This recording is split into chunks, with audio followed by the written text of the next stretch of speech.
আজকে বাংলাদেশের যোগ্যতার লোকের চাকরি নাই, অযোগ্য লোকের চাকরির অভাব নাই। তার কারণ হচ্ছে টাকা এবং মামু খালু যারা আছে তারা চাকরি পাচ্ছে।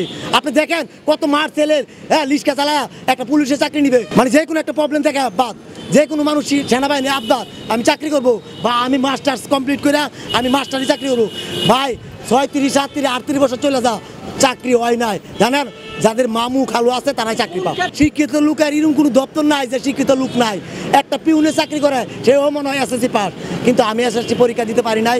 আমি 6ষ্ঠ শ্রেণীতে ভর্তি হয়েছিলাম, বাবা মা গরিব, যে কোনো প্যাকের কারণে শয়তানের ধোঁকায় লেখাপড়ার প্রতি মন ছিল না। কিন্তু আমার ইচ্ছা ছিল আমি ক্রিকেটার হবো, জাতীয় দলে খেলবো।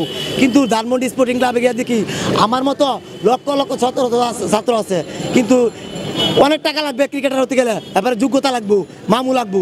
তো চিন্তা করলাম যাক কৃষক মানুষ কৃষক থাকি। কিন্তু এখন দেখি বাংলাদেশও শেখ হাসিনা, হুসেন মোহাম্মদ এরশাদ সাহেব, ইউনূস সাহেব, ফখরুদ্দিন সাহেব চলে গেছে 3 মাসের তত্ত্বাবধান, তারা সবাই ব্যর্থ। 96% মুসলমান রাষ্ট্র ভাই। আজকে মুসলমানের কোনো আইন নাই এই দেশের ভিতরে। কেন? ইহুদি কালচারের আইন চলতেছে। তার কারণ হচ্ছে জানেন কেন? যার দালালির কারণে। হ্যাঁ, আজকে এই আন্দোলন হইতো না, শেখ হাসিনা কিছুরা রং করছে, যার কারণে তার খেসারত আজকে এরকম।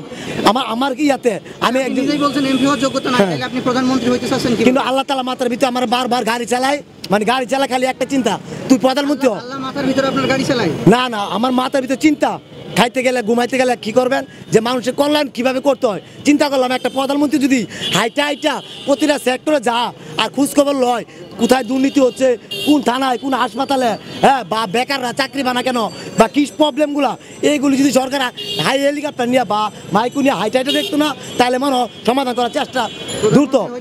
নির্বাচনের মধ্য দিয়ে জি, নির্বাচন। আপনি কিভাবে প্রধানমন্ত্রী হইতে চান? আমি ইউনূস সাহেব যেভাবে হয়েছে না, আমি এভাবে হবো, আমার কোনো নির্বাচন লাগবে না।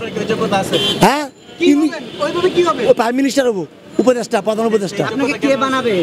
আমাকে বানাবে বলতে বাংলার জনগণ। আমার এই কথা যদি সঠিক হয়, আমার যুক্তি যদি সঠিক হয়, আমি যদি ইউনূস সাহেব, শেখ হাসিনা সাহেব এবং খালেদা জিয়ার চেয়ে ভালো কিছু করতে পারি, তারা আশ্বস্ত হয় আমার প্রতি, তাইলে আমাকে সাপোর্ট দিব।